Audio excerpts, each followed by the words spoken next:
आज जो सबसे अच्छी जो इंटरेस्टिंग चीज़ मुझे नज़र आई, अच्छी भी कहने और इंटरेस्टिंग, और it's a good thing for Pakistan के गेंद यहाँ रिवर्स हुआ है।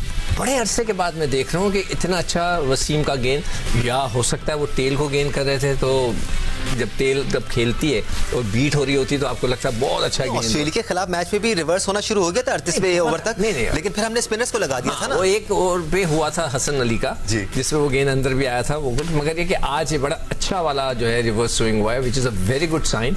और अगर ये रिवर्स होना शुरू हुआ तो अगले दो मैचेस में हम जो है दूसरी दो बड़ी टीमों को, कर एक टीम तो गिरी हुई है इंग्लैंड, उसको तो पकड़ना मेरे हिसाब से बहुत आसान होना चाहिए।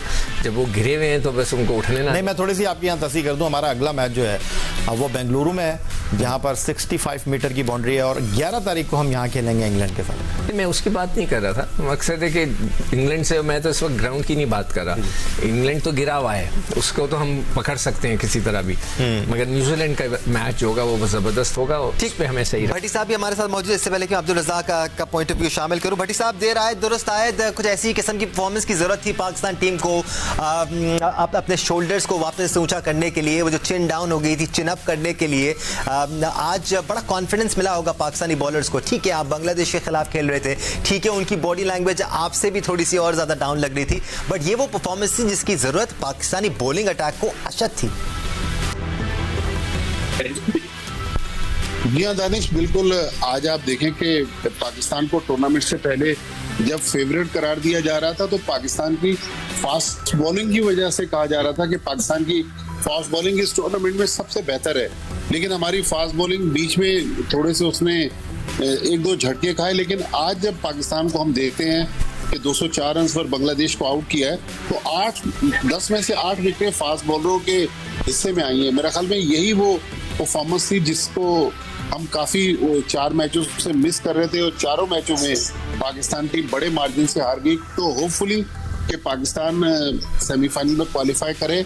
अगर क्वालिफाई नहीं भी करता तो आखिरी 3 मैच अगर जीत कर आए तो एटलीस्ट प्राइड तो पाकिस्तान टीम को मिलेगी कि पाकिस्तान ने 9 में से 5 मैच जीते।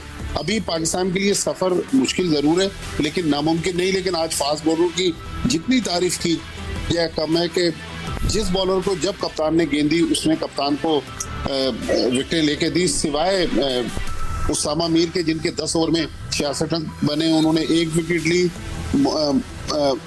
हारिस रऊफ ने 36 रन पे 2 विकेट हासिल किए, 23 रन देकर 3 विकेट हासिल किए। शाहीन ने और मोहम्मद वसीम ने 31 रन देकर 3 विकेट हासिल किए।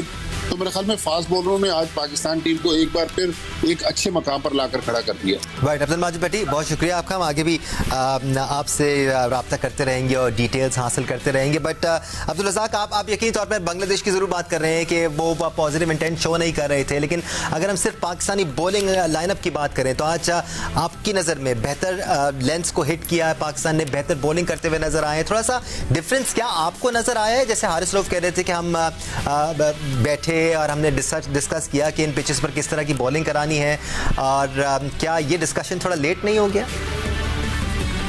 डेफिनेटली देखें, 6 मैचों के बाद अगर हमारी टीम उठ सकती है तो बड़ा लेट मेरे हिसाब से हो गया है। और बॉलिंग की अगर बात कर रहे हैं तो अगली टीम को भी डिपेंड करता है कि वो किस इंटेंट से खेल रही है, और जिस तरह की मेहनत हमारे बॉलरों ने की है, अगर शुरू के मैचों में हमने किया होता उसके ऑस्ट्रेलिया के खिलाफ, साउथ अफ्रीका के खिलाफ, इंडिया के खिलाफ, तो फिर हम कह सकते थे कि ये बड़ा अच्छा लाइन था, क्योंकि ये बांग्लादेश की टीम तो वैसे भी बॉटम पे है, और मरी हुई टीम के साथ अगर आप कहेंगे जी हमने बड़ी अच्छी बॉलिंग करके हमने उनको आउट कर लिया है, तो फिर हर बंदे की अपनी सोच होती है। मैं तो हमेशा देखता हूँ अच्छी टीम के खिलाफ जब आप परफॉर्म करते हैं तो फिर हमारा दिल करता है दिल से बोलने का, यार कि आपने अच्छी अपोजिशन के खिलाफ और टफ टीम के साथ आपने मैच खेला, और बड़े जबरदस्त बैट्समैन जैसे वार्नर थे, मार्श हो गए, डिकॉक हो गए, इस तरह के बैट्समैन के खिलाफ अगर बॉलिंग करके इनको आउट करते हैं या इनको रिस्ट्रिक्ट करते हैं कि 200 के अंदर या 250 के अंदर,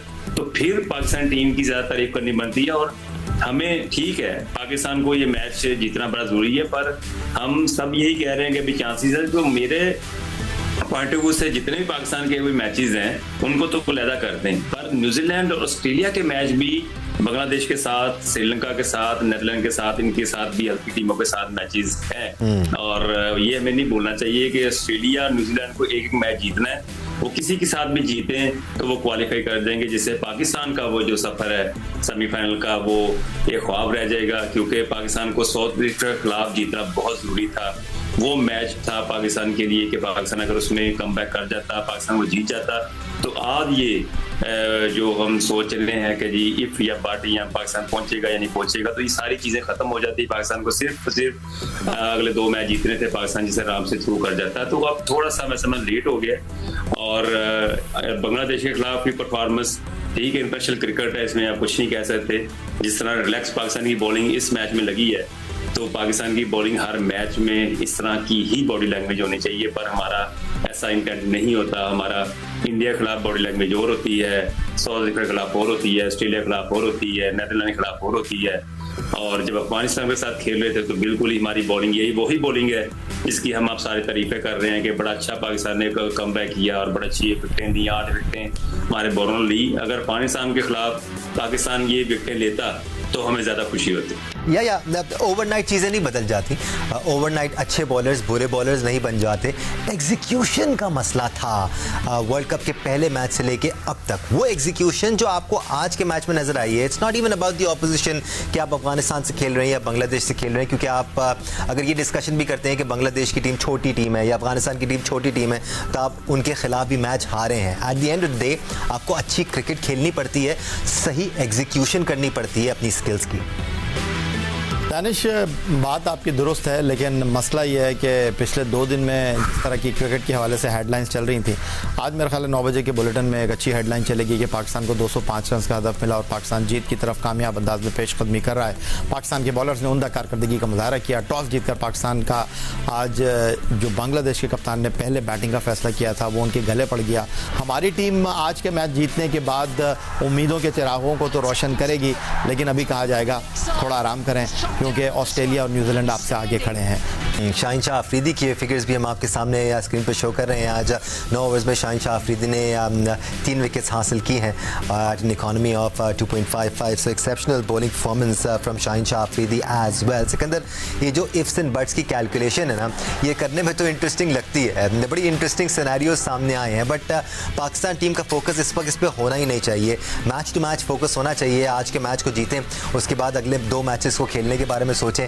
और वही जो बात हो रही है कि फेस सेविंग ज़्यादा अहमियत की हामिल है इस वक्त। अगर किस्मत में हुआ तो फिर देखा जाएगा आगे क्या होगा। मैं हंस रहा था, मुस्कुरा रहा था। हाँ, मैं भी अंदर ही अंदर। क्यों आप क्यों कह रहे थे? मैं बताता हूँ मैं क्यों कह रहा था। मतलब है कि हमने एक मैच में उनको 200 पे आउट किया बांग्लादेश को, अल्फाज और हमारे सब बदल गए। या तो ये नहीं बदले नहीं है, हम तो आज की परफॉर्मेंस की तारीफ कर रहे हैं। आज के दिन बहुत अच्छा खेल गए वो। अगर वही जो बात अभी इसने आखिरी शेर पड़ा, बहुत देर कर दी मेहरबान आते आते, पता नहीं ये पाकिस्तान क्रिकेट बोर्ड के लिए कह रहा है या टीम के लिए, परफॉर्मेंस के लिए कह रहे हैं। अच्छा, परफॉर्मेंस के लिए, इसलिए कि अगर पीसीबी पहले सेंट्रल कॉन्ट्रैक्ट दे देता तो हो सकता है इंप्रूवमेंट हो जाती। पहले मैं ऐसी मजाकन कह रहा हूँ, प्लीज इसको सीरियस ना लें, मगर आपकी मजाक वाली बातें भी ना सीरियसली ले ली जाती हैं। नहीं, इसलिए ले ली जाती है कि पिछले दिनों जो हंगामा खड़ा हुआ था, जो एक शोशा उठाया हुआ था, एक शोर उठा दिया था कि जी हमारे घरों में खाने को पैसे नहीं है और हमें सेंट्रल कॉन्ट्रैक्ट चाहिए, व्हाटएवर। तुम अगर इन बातों की भी तस्दीक होनी अभी बाकी है। सोशल मीडिया का जमाना है तो बहुत सारी बातें गर्दिश करना शुरू हो जाती हैं। चलिए, अच्छा तो आज मैंने जैसे पहले कहा कि जो मुझे सबसे अच्छी बॉलिंग में चीज़ लगी वो तो रिवर्स स्विंग था, मगर एक चीज़ फिर कप्तान साहब ने जो कमी कर दी, मैंने यहाँ पे सलमान अली आगा के सामने क्वेश्चन मार्क्स डाल दिए। भाई अगर आप उससे भी 2-4 ओवर करा देते, इन लड़कों का जो उसामा को 10 ओवर में 67 रन पड़ा है वो कम पड़ जाता, वो 7 ओवर कराता, 3 ओवर सलमान अली आगा करा लेता, हो सकता है वो अच्छी कराता, तो आप इफ्तिखार से भी 10 ओवर नहीं कराते। क्यों नहीं कराई? अब ये सवाल कोई पूछ सकता है उनसे, भाई आपने उनसे क्यों नहीं कराई? वो आपका भाई एक ऑप्शन है। टेस्ट क्रिकेट में वो रन आउट करते हैं, वो वनडे क्रिकेट में आउट करते हैं, इज अ गुड बॉलर। आपने इसको बिल्कुल ही इग्नोर कर दिया। दुनिया में कहीं ऐसा नहीं होता, हर कप्तान अपने ऑप्शंस को अडॉप्ट करता है। आई डोंट नो व्हाई, ये मुझे इसकी थ्योरी समझ में नहीं आई। खैर एनीवे, अदरवाइज मुझे जो सीम बॉलर्स का जो सबसे अच्छी चीज़ नजर आई वो रिवर्स स्विंग था। आई होप कि ये इस रिवर्स स्विंग कंटिन्यूटी में रहे, तो फिर तो हम वाकई कुछ ना कुछ और आगे भी कर लेंगे। अब्दुल रज़ाक से इस सवाल का जवाब ले लेते हैं। अब्दुल रज़ाक, आपके पास है सवाल का जवाब, क्यों नहीं कराई आज सलमान अली आगा से बॉलिंग? और वैलिड पॉइंट है कि जहां उसामा मीर को 66 रन पड़े वहां आप सलमान अली आगा से बॉलिंग कराकर एक तो उनको एक्सपीरियंस भी दे सकते थे, थोड़ा सा कॉन्फिडेंस भी दे सकते थे, आपने पहले और थोड़ा सा अगले मैचों के लिए भी बिल्कुल थोड़ा सा डबल माइंडेड भी कर सकते थे बांग्लादेशी बैटर्स को, क्योंकि इफ्तिखार तंग कर रहे थे उनको। ऑस्ट्रेलिया के कप्तान भी बैट्समैन रहे हैं रिकी पॉन्टिंग, और उनकी यूटिलाइजेशन बॉलर की बड़ी अच्छी होती थी और बॉलर को वो रीड कर लेते थे, उनसे बात करते थे। अगर उसामा मीर कंफर्टेबल नहीं कर रहे फील, ठीक है, ये क्रिकेट में हो जाता है, सम टाइम आपका डे नहीं होता, तो आप सलमान अली आगा को 2 ओवर करा सकते थे। जो रन्स उसामा मीर ने दिए तो हो सकता है कि सलमान अली आगा हो सकता है विकेट भी ले सकते थे और रन भी कम कर सकते थे। ये उसामा मीर की बात हो रही है, या उसामा मीर को तो आपने इतना एक्सपोजर दिया नहीं था। वो अलग बात है कि हम दुनिया की दूसरी टीमों में देखते हैं, एक प्लेयर आता है, अपना डेब्यू करता है और सेंचुरी स्कोर कर देता है, वो पहली बार बॉलिंग कर रहा होता है, परफॉर्म करना शुरू हो जाता है। तो ये एक्सक्यूजेज और ये बातें भी शायद पाकिस्तान में थोड़ी सी ज़्यादा होती हैं कि नहीं ये तो नया प्लेयर है, नहीं हमने तो उसको इतना एक्सपीरियंस दिया नहीं था, तो इतने बड़े वर्ल्ड कप के इवेंट में हमने उसको डायरेक्टली खिला लिया, तो वो कैसे परफॉर्म करेगा। तो हमें शायद अपना बेंचमार्क ऊपर करने की ज़रूरत है, थोड़े से स्टैंडर्ड्स बढ़ाने की ज़रूरत है हमें। दानिश, आज मैंने ट्वीट किया कि ऑस्ट्रेलिया के जो बॉलर हैं एडम जैम्पा, जिन्होंने पहले 2 मैचों में 1 आउट किया था, इस वक्त 6 मैचों में 16 विकेटें लेकर इस टूर्नामेंट के लीडिंग विकेट टेकर हैं और इस टूर्नामेंट के one of the best bowler, बल्कि वर्ल्ड क्रिकेट के one of the best bowler. New Zealand के left arm spinner Mitchell Santner ने 6 मैचों में 13 आउट किए हैं। तो बहुत सारे लोगों ने जो उन्होंने अपने ख्यालात का इज़हार किया, उन्होंने कहा यार हमारे वर्ल्ड क्लास स्पिनर किधर हैं। तो बिल्कुल सवाल तो बनता है, क्योंकि शादाब खान इस वक्त top of the line spinner में शुमार किए जाते हैं, लेकिन कभी वो अनफिट हो जाते हैं, कभी बुखार चढ़ जाता है, कभी कंकशन रूल हो जाता है, तो वो इस टूर्नामेंट में आपको कहीं दिखाई दे नहीं रहे। बट ओवरऑल अगर आप बात करते हैं तो उसामा मीर ठीक है, आज उन्होंने 66 रन दिए हैं, लेकिन इम्पैक्ट परफॉर्मेंस की अगर आप बात करेंगे तो उन्होंने हर मैच में जहां आपने उनको मौका दिया है उन्होंने कारकर्दगी का मुजाहरा किया है। अगर मैं गलती नहीं कर रहा तो पहली बार आपने शायद उनको इंडिया के खिलाफ खिलाया था या आपने उनको ऑस्ट्रेलिया के खिलाफ मैच में मौका दिया था। आई थिंक मेरे ख्याल ऑस्ट्रेलिया के खिलाफ मैच में आपने उनको खिलाया था जहाँ उनसे कैच ड्रॉप हो गया था। लेकिन एक तरफ कप्तान बाबर आजम मौका नहीं दे रहे थे उसामा मीर को, लेकिन जब उसामा मीर को उन्होंने टीम में शामिल किया तो उनकी फर्स्ट चॉइस बॉलिंग चेंज में जी उसामा मीर थे। जहां मुश्किल पड़ती वहां उसामा मीर बॉल करने के लिए आ रहे थे, शादाब नहीं आ रहे थे वहां बॉलिंग करने के लिए। तो ये सबसे बड़ा सवाल है।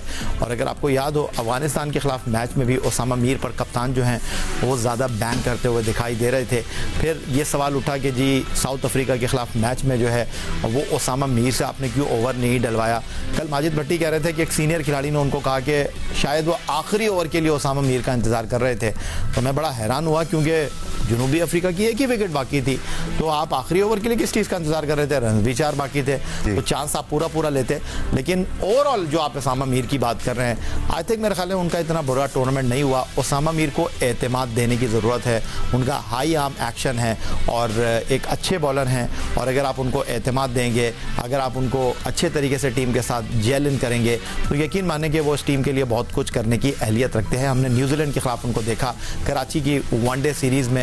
एक टाइम वो आ गया था कि प्रेस कॉन्फ्रेंस में जब वो आए तो उनसे पूछा गया कि भाई अब तो आपकी टाई पड़ गई है कि शादाब को खिलाना है या आपको खिलाना है। और एक मैच ऐसा था जहां उन्होंने 4 आउट किए थे, शादाब बाहर बैठे हुए थे। अगले मैच में शादाब को टीम में शामिल किया गया।